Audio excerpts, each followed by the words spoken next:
साथ में, उसमें भी 3 ब्लाइंड हैं जी। तो सर हम दोनों परिवारों ने ये मिलकर संघर्ष शुरू किया है जी। और ये संघर्ष इसलिए शुरू किया है कि हम दोनों परिवारों में से 2 जो है ना जी पड़े हुए हैं। एक मैं पड़ा हुआ हूँ, एक मेरा साला है जी नरेश कुमार, वो पड़ा हुआ है जी। ठीक है जी। हम दोनों की डिमांड है कि हम दोनों को ही नौकरी दी जाए, जिससे हम दोनों अपने अलग अलग परिवार को चला सकें। लेकिन एक और जानकारी मैं आपको दूं, इस देश में सरकारी नौकरियों में भी जो दृष्टिहीन लोग हैं उनके लिए रिजर्वेशन है। मेरा दूसरा आपसे सवाल, जो दृष्टिहीन लोग हैं उनके स्वरोजगार के लिए जो देश का सामाजिक अधिकारिता और न्याय मंत्रालय है वो तमाम योजनाएं चलाता है ताकि आपको स्वरोजगार कर आजीविका का साधन जुटा पाए। आपको कभी कोई इस तरह की मदद नहीं मिली? नहीं सर, ऐसी मदद तो कोई हमें नहीं मिली, जबकि मैं केंद्र मास्टर भी हूँ और मेरा सारा ढोलक भी बजा देता है जी। ठीक है जी। और वो भी केंद्र मास्टर है। इस वजह से हमें कोई भी मदद नहीं मिली सरकार की तरफ से, कोई भी। अच्छा तरसेन जी, अगर मैं आपसे ये सवाल पूछूं, अगर मैं आपसे ये जानना चाहूं, आपसे ये सवाल कहना तो सही नहीं होगा, लेकिन अगर मैं आपसे ये जानना चाहूं कि आज अगर आपको एक आर्थिक मदद अच्छी मिल जाए तो क्या आप अपने परिवार के साथ एक अच्छे तरीके से जीवन यापन कर पाएंगे, या आप इतने निराश हो चुके हैं आज कि आपको लगता है कि नहीं, इस जिंदगी में अब कुछ बचा नहीं है? मतलब देखिए, बहुत अहम है जानना, क्योंकि बहुत सारे ऐसे लोग हैं जो आपकी मदद के लिए आगे आ सकते हैं। हाँ जी सर, मैं आपको ठीक बता, आपने सवाल तो बहुत अच्छा किया। ठीक है जी, लेकिन आप ये बताओ कि अब हमें कितनी को मदद कोई कर सकता है जी। सबसे बड़ी चीज होती है सरकारी नौकरी, जिसमें मान लो जी अब हर कोई सरकारी नौकरी पे है। ठीक है जी, वो अपनी सरकारी नौकरी पे हर अपना घर का भी चलाता है और अपना और भी जो मतलब बैलेंस करता है। ठीक है जी। तो मतलब सरकारी नौकरी के सिवा तो कुछ नहीं है जी। प्राइवेट नौकरी में तो कोई नहीं है जी सर, प्राइवेट से। चलिए, मैंने आपको ऐसा लगता है कि सरकारी नौकरी ही आपकी जीविका का सबसे अच्छा साधन हो सकती है। हमारे साथ हमारे 2 मेहमान भी, उनसे भी हम बातचीत करेंगे और आपकी समस्या का शायद समाधान उनके जरिए में निकल सकता है। हमारे एक दर्शक हैं सतीश जी। सतीश जी, आप कुछ कहना चाह रहे हैं? जी सर। जी बताइए। मैं ये कह रहा हूँ सर कि भाई दोनों तरफ से आज तो सामाजिक चेतना का ह्रास हो रहा है, तो सरकार भी इस तरफ ज्यादा ध्यान नहीं दे रही है। तो दोनों के, हमारे नागरिकों का भी दायित्व बनता है कि हम भी ऐसे लोगों की मदद करें और सरकारें विषय इस पे ध्यान दें। अब उत्तर प्रदेश को देख लें। चलिए, एक और दर्शक शंकर हमारे साथ जुड़ चुके हैं। शंकर जी, आपका सवाल क्या है? हाँ जी, हेलो जी शंकर जी, बताइए। हाँ सर, मेरा मानना है कि ये कोई एक राज्य की बात नहीं है। हाँ सर, मेरा भी यही मानना है। शंकर जी, अगर आप अपना टीवी ऑफ कर दीजिए या उसका वॉल्यूम म्यूट कर दीजिए तो आप बेहतर बोल पाएंगे। टीवी देखकर आप बोल रहे हैं, आवाज ठीक नहीं आ रही। हाँ सर। चलिए शंकर जी, आपने सही कहा कि संविधान ने हमें जीने का अधिकार दिया है जी, लेकिन इस देश में अगर आप देखें, इससे पहले मैं आपके पास आऊं रेखा जी, एक रिपोर्ट हम अपने दर्शकों को और दिखा दें। राष्ट्रपति से इच्छा मृत्यु की मांग यूपी के बैनपुरी से भी उठ रही है। यहां एक प्रेमी जोड़े पर उनके परिवार वालों ने इतना कहर ढाया कि उन्हें अब जिंदगी से ज्यादा मौत आसान लग रही है। सैफई में जब यूपी के सीएम और उनके मंत्री समाजवादी महोत्सव मना रहे थे, तब वहां से सिर्फ 40 किलोमीटर दूर मैनपुरी के कृष्णी थाने में ये प्रेमी युगल अपनी जान बचाने की गुहार लगा रहा था। और जब इंसाफ कानून की चौखट पर भी नहीं मिला तो दोनों ने राष्ट्रपति को चिट्ठी लिखकर इच्छा मृत्यु की मांग कर डाली, जिससे रोज मौत के साए में बीत रही जिंदगी से छुटकारा मिल जाए। हम ये चाहते हैं हमारी इच्छा मृत्यु हो जाए। इच्छा मृत्यु के लिए उन्हें सब राष्ट्रपति और सबके लिए। संध्या और अनुराग की गलती सिर्फ इतनी है कि दोनों ने अपने परिवार की मर्जी के खिलाफ लव मैरिज की, जिसके बाद संध्या के घर वालों ने अनुराग के घर में घुसकर उस पर जानलेवा हमला किया। किसी तरह जान बचाने में कामयाब रहा अनुराग अब इंसाफ के लिए पत्नी के साथ थाने के चक्कर लगा रहा है। 2010 में प्रेम विवाह किया था, उसी से हमको मारने की धमकी देते आ रहे हैं। 11/9/2013 को हमारे घर में घुस कर डकैती डाली, हमको मारपीट की, खराब हुआ समझ के छोड़ के चले गए और हमारा सारा सामान ले गए। रात दिन हमको जान से मारने की धमकी देते आ रहे हैं। पुलिस की ओर से कार्रवाई न होने से आरोपियों के हौसले इतने बुलंद हैं कि वो अब भी अनुराग और संध्या को जान से मारने की धमकी दे रहे हैं।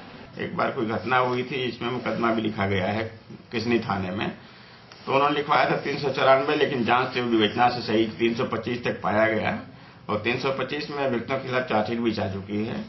आज फिर मुझसे मिली थी कि उनको डर है विरोधियों से, तो मैंने बता दिया कि प्रिवेंटिव एक्शन में एक तरफा कर दें, कार्रवाई सख्त करते रहें। समाजवादी पार्टी के मुखिया और सूबे के सीएम के पिता मुलायम सिंह मैनपुरी से ही सांसद हैं। मुलायम अखिलेश सरकार को अक्सर अपराधियों पर लगाम लगाने की नसीहत देते रहते हैं, लेकिन खुद उनके ही संसदीय क्षेत्र में अपराधियों के हौसले इतने बुलंद हैं कि उन्होंने इस जोड़े को इंसाफ की जगह मौत मांगने को मजबूर कर दिया है। Team news nation.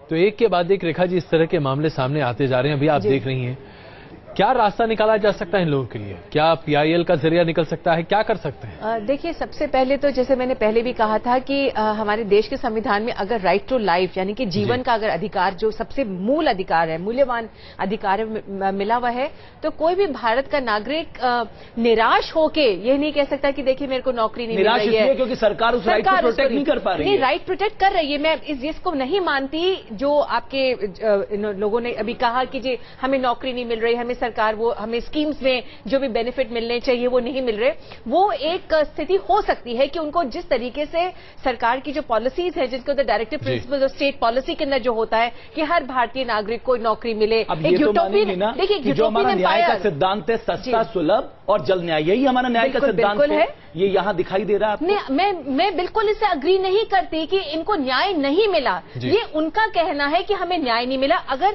सरकारी नौकरी मिलना ही न्याय माना जाता है, वो एक आइडियल सिचुएशन है। आप एक राम राज्य की बात कर रहे हैं, एक यूटोपियन स्टेट की बात कर रहे हैं जो एग्जिस्ट नहीं कर सकती। ये एक डायरेक्टिव प्रिंसिपल जो स्टेट पॉलिसी के अंदर दिया गया है। रेप विक्टिम 18 अधिकारियों के सामने आवेदन देती है, उस प्रदेश के गृह मंत्री से मिलती है, उस प्रदेश के मुख्यमंत्री से मिलती है, उसके बाद उसे इंसाफ नहीं मिलता। इसको आप क्या कहेंगे? आप किस देश में रह रहे हैं? उसका विपरीत, उसका ये नहीं होता, उसका जवाब ये नहीं होता कि देखिए मुझे न्याय नहीं मिल रहा तो मुझे अपना जीवन लेने का अधिकार है।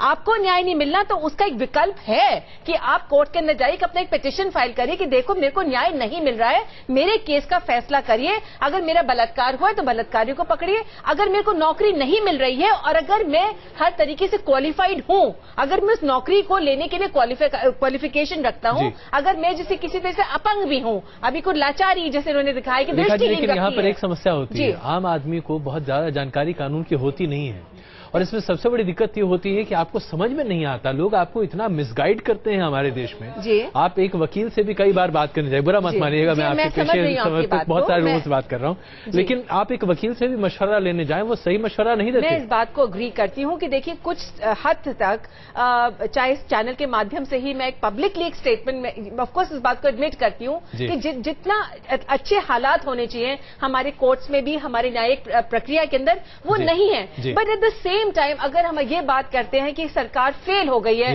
भारतीय नागरिक को अपने संविधान में जो राइट्स है वो नहीं दे पा रही, इसलिए उसका जो ऑपोजिट है वो ये है कि हर भारतीय नागरिक को ये अधिकार है कि मेरे को ये नहीं मिला तो मेरे को अपनी जान लेने का अधिकार। नहीं, देखिए मैं आपको सिर्फ ये कह सकती हूँ कि अपनी जान लेने का अधिकार जो है, जैसे अरुणा शानबाग के केस के अंदर भी जब बहुत बड़ा मुद्दा उठा था, यूथेनेसिया का राइट सरकार तब कंसिडर कर सकती है जब आप शारीरिक तौर से, मानसिक तौर के ऊपर इतने ज्यादा प्रताड़ित हैं कि अपना जीवन बेकार है। बिल्कुल, यूथेनेसिया का कॉन्सेप्ट अगर आप विदेशों में भी देखें तो वो एक बहुत ही एक्सट्रीम सिचुएशन, एक्सट्रीम स्टेप है, उसके बारे में आमतौर पर इस तरह की मांग नहीं होती, लेकिन ये एक मानसिकता है और इस मानसिकता, साइमा आपसे बेहतर कौन इसे समझा सकता है हमारे लिए, कि ये जो मानसिकता, जब आप हताश होने लगते हैं, हताशा की प्रकाष्ठा पर आप पहुंच जाएं तो आत्महत्या की बात करते हैं या फिर आप इसे डिप्रेशन की एक संज्ञा दे सकती हैं, लेकिन जब ये एनमास दिखने लगे, आम लोगों में दिखने लगे, पैट करने लगे, तो इसको आप क्या कहेंगे? इसको मास हिस्टीरिया तो आप कह नहीं सकती, क्या है ये?